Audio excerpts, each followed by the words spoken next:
Welcome back to The Joy of Vinyl. I'm Rick Coste. As you expand or add to your system, you'll face many mind-numbing decisions. I do all the time.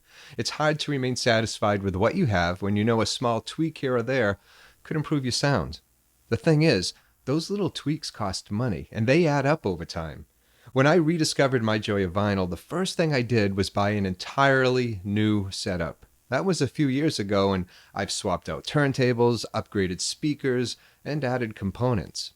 The thing I struggled with the most was the preamp.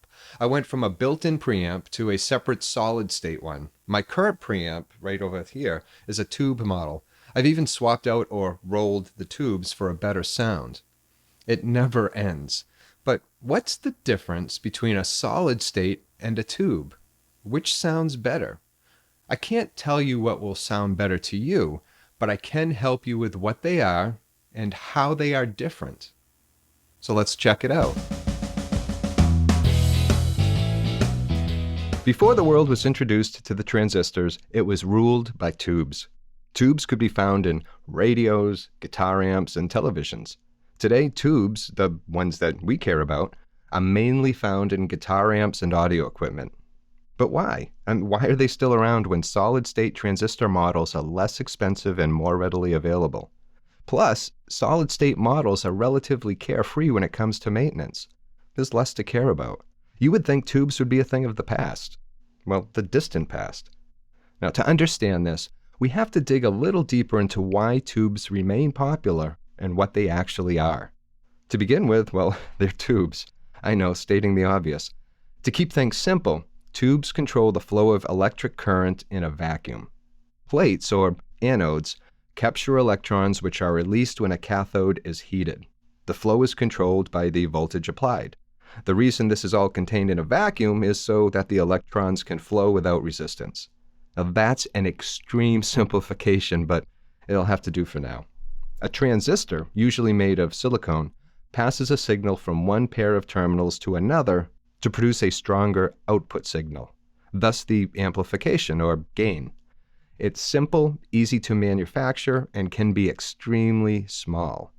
Tubes don't have this luxury.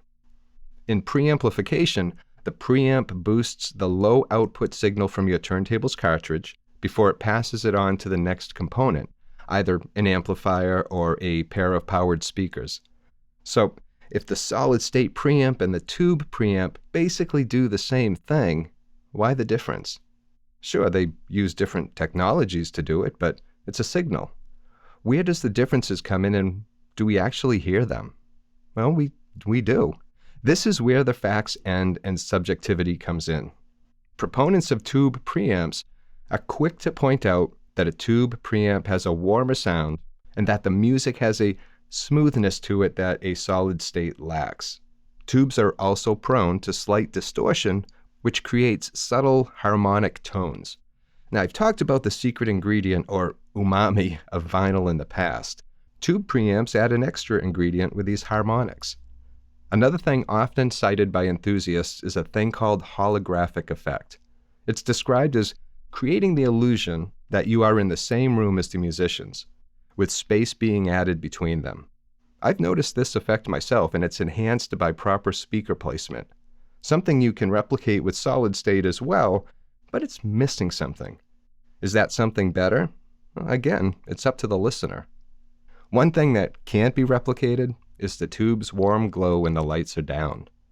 In contrast, solid-state preamps better replicate the sound of the original recording.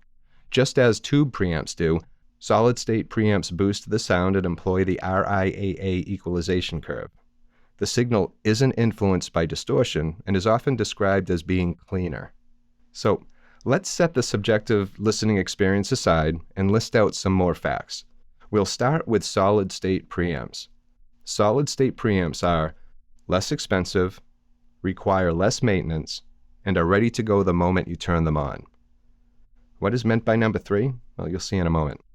Tube preamps are generally more expensive, require more maintenance, tubes don't last forever, and achieve a better sound after warming up. I think the last two require a little more explanation, so let's start with maintenance. Like a light bulb, tubes will need to be replaced. they will eventually degrade and burn out. How long they last depends on the tube and the setup. Single tube preamps put more stress on the tube. One tube is basically doing all the work. Double tube setups divide and conquer. Add more tubes and the work is distributed even more. The thing is, when one tube fails, or so many will argue, they should all be replaced. When you hear that tubes are matched, it means that they have been measured and tested to have the same current draw. Basically, they are at the same point in their life. Mismatched tubes will often result in the sound of one channel sounding more alive than the other as the older tube degrades. Now, I'm not going to go into this any deeper as it would require a whole new episode, but do I match mine? Yes, I do. I will say that keeping the same brand is important. If you swap them out for a different sound, also known as tube rolling, then make sure the new tubes are of the same brand. I swapped out my stock tubes for a pair of matched RCA 5751s, and they sound amazing. So, how long will they last?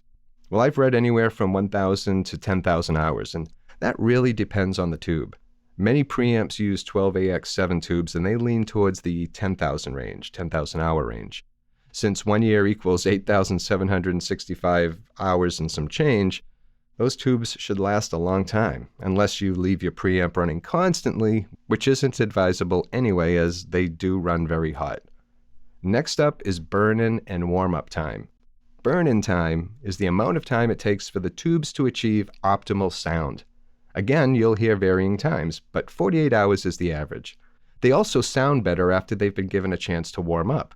I try to give them at least 20 minutes. Do you have to? No, but you probably won't even notice the difference. I say probably because everyone's hearing and tastes are different. Now, as with everything, don't worry about this too much. If you go the solid state route because you'd rather have a worry-free listening experience, there are wonderful solid state preamps out there ready to be added to your setup. If you're worried about the warmth or brightness of the sound they produce, well, that's what tone knobs are for. If you have an amplifier or a receiver attached between it and the speakers. Some speakers, like these powered speakers from Edifier, are equipped with tone knobs. If you go the tube preamp route, you're in for some maintenance, but also an entirely new experience. Tube rolling or changing brands to achieve different tones is a whole new world and can get expensive. But it is fun if you're up for it and set some cash aside. I hope this brief overview helped. I can't stress enough. Don't worry and don't second guess yourself. I do all the time, and that's because I read way too much. Knowledge is power, but it can also be exhausting. If you'd rather I do your worrying for you, then subscribe to the channel. It's easy, just click over here. And until next time, please take care of yourself and enjoy your records.